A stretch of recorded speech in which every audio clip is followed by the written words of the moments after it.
Hello, everyone, and welcome again to another Grunge Toy review. This time I'm reviewing uh, my Devil May Cry um, Dante figure, and this was from Asmus Toys. Probably around when I bought this, maybe it was around 2019 ish. Um, yeah, and I haven't really had a lot of time to display Dante here. Um, Asmus has been manufacturing um, lots of IPs during that time, including Yakuza and also uh, Slam Dunk. I have a figure of like Sakuragi of like Slam Dunk. Um, but this Dante is the one they've also come out with Nero, I believe, and that one is from the Devil May Cry 4 series. Um, so yeah, I haven't had a chance to um, review this figure, so we'll go ahead with the review. Okay, so primarily Dante just comes with your art box, your usual art box here, which is pretty nice. I think that's just kind of like the Capcom artwork. Now, by the way, this is, according to Asmus, this is an officially licensed Devil May Cry product, and I know there's been some third parties right now, especially with um, some of like the no-name party toys, third-party toys, but this one is officially licensed by Capcom, which is pretty good. Now, I don't know if they still have like the intellectual property rights for that because sometimes the licenses expire.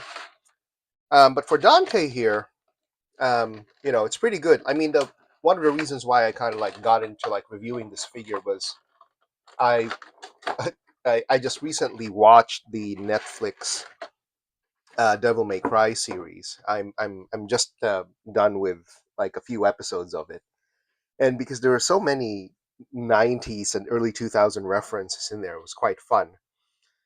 As you can see, uh, this Dante is actually quite detailed. So good for Asmus for being able to do this with a lot of detail. Um, I don't know if that's my light. There's a little bit of a gloss on his face. I think it's just like my light as well because I'm using like a very high bright light. But I love the details here. It's it's kind of like a fall leather jacket, which is a signature. Of course, you have your his chaps and everything. I really admire the detail that they've taken, especially with the belt here and the buckles. Like, see those tiny details on this. It's a little bit weathered as well. Um, even the buttons on on the I guess the rider's chap. Yeah, there's a little bit of a weathering. I love it. I haven't really um, taken a close look on this, but this is actually shaping up to be pretty good. Now the only thing here, I actually thought that this was like a zip up on the photos, but this is just molded, uh, like a fully molded. I guess that would be like a rider's boots guard. But take a look at all the details here on the boots, and this probably looks like Doc Martens or whatever it is. Could it be taken off? Probably with much effort and with much care, even with the circling of the boots here. I would hesitate taking. I mean, I'm pretty sure there's like reasons to kit bash this, but I would be at this point be very hesitant about changing anything at this point.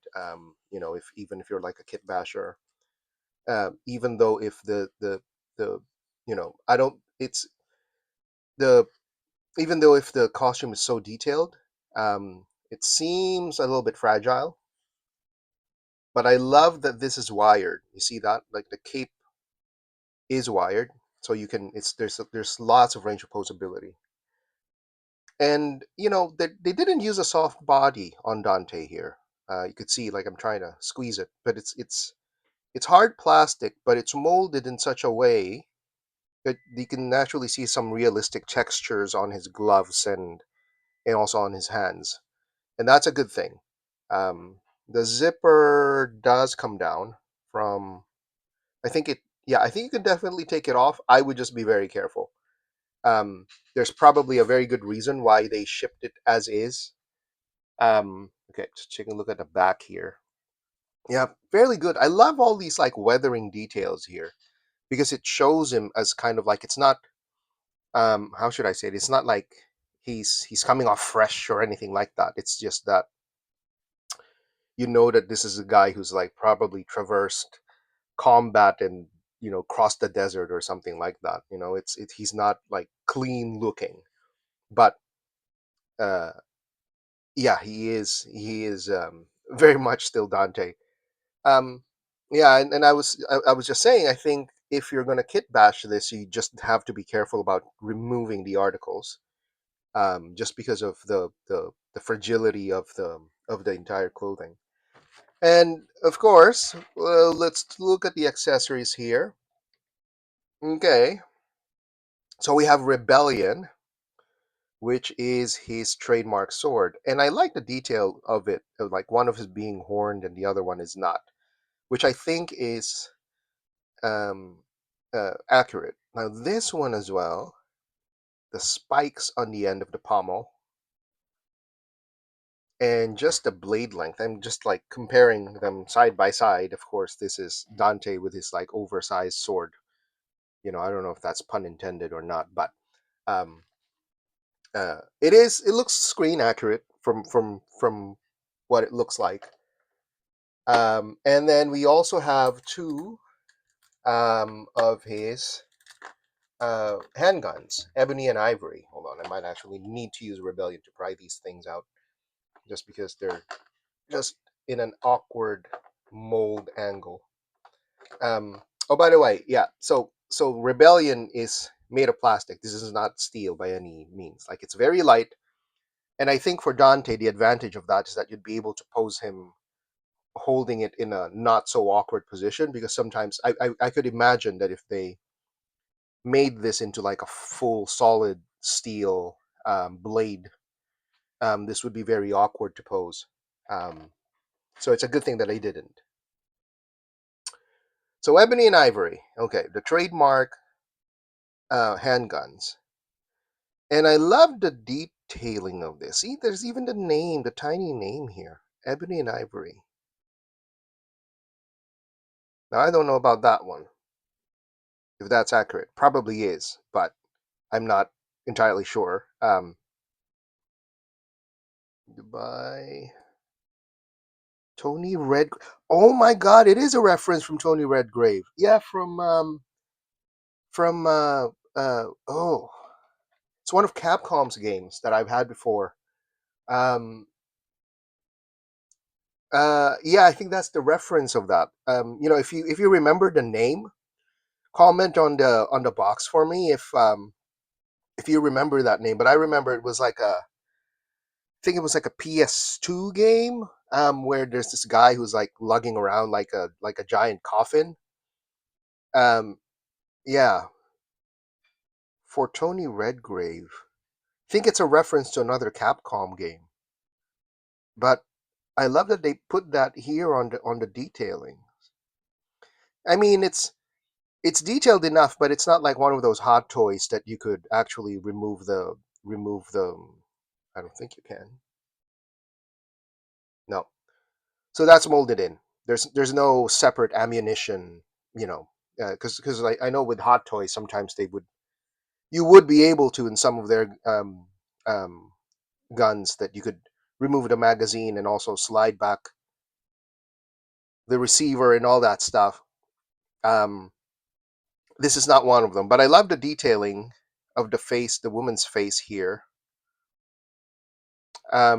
Yeah, amazing detail for this. Um, Accessories, you got what? This is three pairs of hands.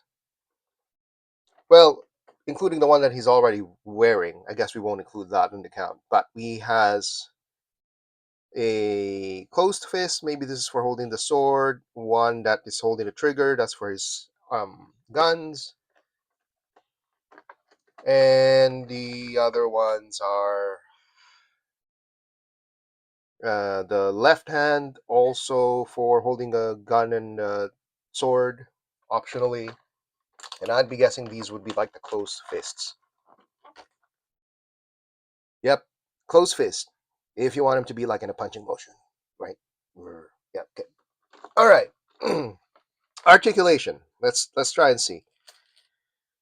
Oh, and it also comes with a stand, which right now I'm having a hard time taking out of the clamshell. But it's just like a regular stand. I think this is just kind of like the it looks like a mural stand. I remember maybe during that church scene in the Devil May Cry 4. Well, anyway, the articulation. So I think Dante. Yeah. Okay. So here's the thing. Even if his arms are not like the rubbery type, his body is actually one of those rubbery types. See me just pressing it here. So that is soft, and he has limited shoulder articulation, but he has his arms, swivels back and forth, no problems there. He is what looks like single jointed, and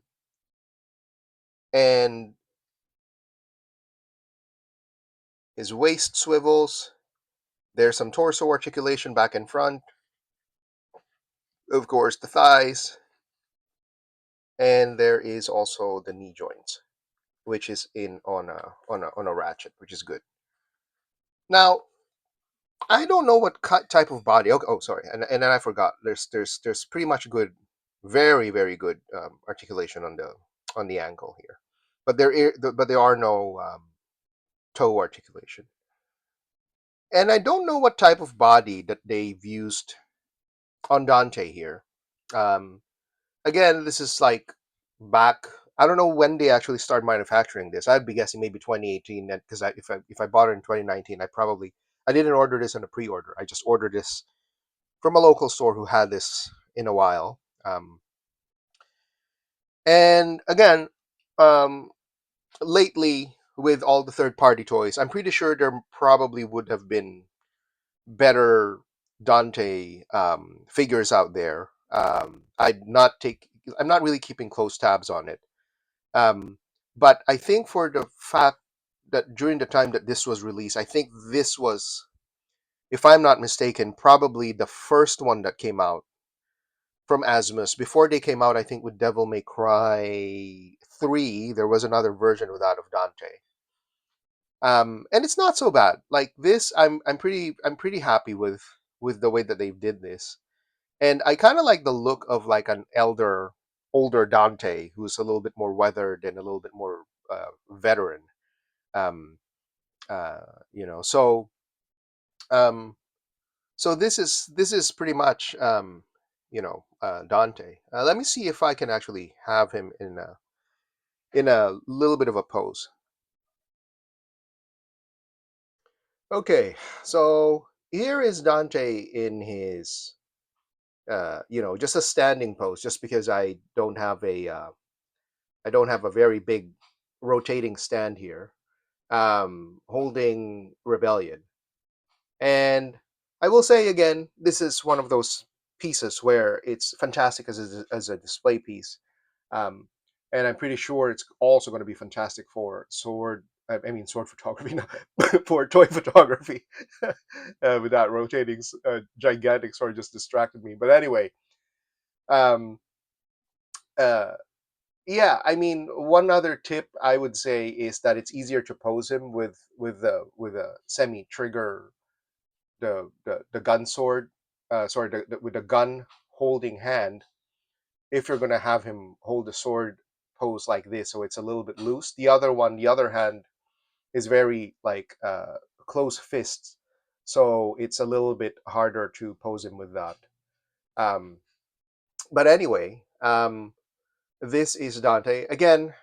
Um, uh, this is, for 1/6 scale collectors. If you want the details, if you want kind of like a very museum piece kind of looking figure, I think Dante here definitely fits the bill.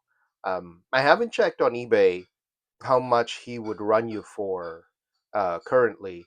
Um, I imagine probably because there were other releases of him, and there are like third-party toys, that he is still probably still fairly within that range. I think he was around 250 US dollars at the time when I acquired him. So he probably has appreciated a little bit more because it was a harder to find figure maybe for this particular version. But again, if you're not particularly picky about the type of Dante that you will have in your collection, then yeah, I mean you could try the other versions. I know for sure Asmus Toys has released a Devil May Cry 3, and sometimes that is the one that's more preferred by people. But for me, this is kind of like my Dante. Um, and I like it. See, like all those weathering and all that stuff, like a weathered veteran Dante. Anyway, I hope that you enjoy this review. If you, I appreciate it. If you tell me your thoughts, or if you can remember the name of that game that I was referring to earlier, that would be great. Anyway, have a good day, everyone. Bye.